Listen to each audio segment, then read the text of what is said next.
incredible innovation in cities across the country. Automobiles with smarter technology now keep people safer than ever. We have light poles that can sense the environment around them. The list goes on and on. But no matter how many good things we're told about the spaces where we live, cities have never been able to completely mask the problems that almost all of them have in common. Poverty, inequality, vacancy, unemployment, these things follow us everywhere. I dare you to find a city in the United States that doesn't struggle with any of these things. They're very hard to escape in this country. And in some places, they've caused irreparable damage. Could public transportation be the answer? Now, bear with me here because I'm not suggesting that we all give up our cars and start riding buses everywhere. I'm not ready to do that yet either. But I believe that rethinking our roads could help us to solve some of these problems. Because think about it, roads are everywhere and everyone uses them, regardless of if you have a car or a bike or even a home. Roads are so central to everything that we do. But are we using them to their fullest potential? Solving these types of social problems can be challenging because we're dealing with the ultimate variable, humans. The famous astrophysicist Neil deGrasse Tyson once said, "In science, when human behavior enters the equation, things go nonlinear. That's why physics is easy and sociology is hard." I love this quote. I love it so much, and it's not just because I'm a sociologist. Tyson isn't trying to say that physics is simple, it's just that humans are complicated. Things like physics and chemistry are the same everywhere in the world, but sociology and city planning take different forms in different places because they deal with humans. And because we're dealing with humans, research also gets a little complicated. We can't really generalize the solutions that work for one area to an entire country. So researchers tend to conduct research, city planners tend to conduct research using case studies. I conducted one such case study which focuses on Dayton, Ohio. Now, Dayton has experienced massive population loss over the last 50, 60 years.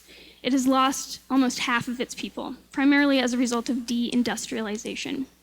It's located in a region famously known as the Rust Belt. And in this region, during the mid-1900s, the manufacturing industry moved south very rapidly. So this was once the manufacturing and production hub of the entire country. In the mid-1900s, that all changed. The industry moved south, where production was cheaper. Factories and equipment were left abandoned, and many, many people were out of a job. So this has resulted in massive inequality and a huge amount of decline. In the city of Dayton, there are 3 large bus stations that serve as major transportation hubs for the city. What I did was create a decline index that essentially measures the decline in the city, a big composite variable. On this map, the darker spaces represent more severe decline, and the lighter spaces, more stability. What I found after comparing the space around each of these hubs to the space in the rest of the city was that greater access to one of these hubs was correlated with less decline. So that's those social problems that I mentioned earlier: poverty, unemployment, plus things like vacancy, unpaid taxes, structurally unsound buildings, delinquency. All of these things decreased the closer we get to a bus station. And within 1 mile of a hub, there was not actually any severe decline at all. And the reason I chose 1 mile to analyze is because this is kind of like an accessibility threshold. That's one way to think of it. Past a mile, this resource becomes much less accessible to people. So if I don't have a bike or a car or another quick way to get around a city, and I live more than a mile away from a bus station, the accessibility of that resource to me decreases drastically because I have further to walk before I can reach it, right? 1 mile is kind of like walking from the White House in Washington, D.C. to the Washington National Monument. Or to break it down more locally, 1 mile is like walking from the University of Tulsa campus to the Reese's grocery store on 15th and Lewis, just to catch a bus. All of a sudden, that public good becomes a little less good for the entire public. Similar research out of Portland State University suggests that better access to transportation can help to improve health outcomes for people in low-income neighborhoods, and many urban research institutions support this idea that greater access to transportation can help to alleviate poverty, decrease inequality, help to recover people who are considered vulnerable, socially or economically. These are all outcomes that we want, and my case study provides additional evidence for this idea. Let's think about the implications of this for a moment. The presence of a bus station meant less poverty, less decline, and a greater potential for people to thrive. So how do we make it happen?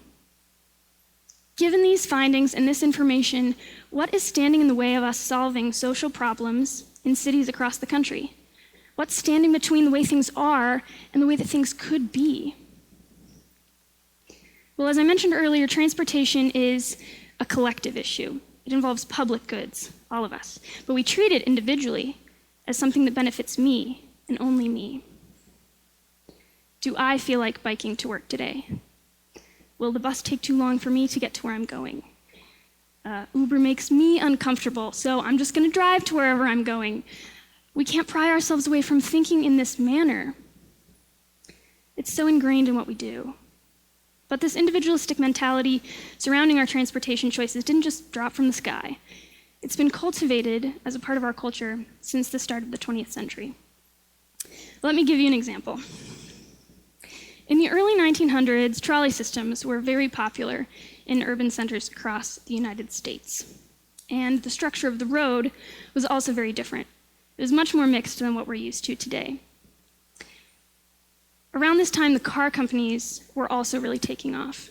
And they were looking to break into this new market of consumers that now had more disposable income than ever before because the economy was booming. So they bought the trolley lines and they ripped up the tracks. They completely dismantled them for all of the automobiles that they wanted to sell.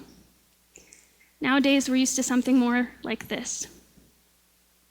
This really signaled the beginning of the automobile's dominance in our society today. And it ultimately culminated in the construction of the interstate highway system in the mid-1900s. It really restructured the way that we use the space of the road. And as all of this was happening, it became increasingly easy for people to make these individual decisions about how they were going to get around. They weren't tied to the rail tracks anymore. I don't think that roads are the problem, that cars are the problem, or that the highway system is the problem. We have some incredible infrastructure in this country. We just need to continue to design with the we in mind. In Back to the Future, when Doc Brown picks up Marty McFly and they head to the year 2015, he says, "Where we're going, we don't need roads." It's very dramatic. I love it. It's my favorite part.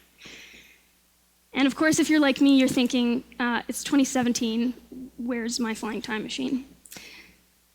Unfortunately, we're not quite there yet.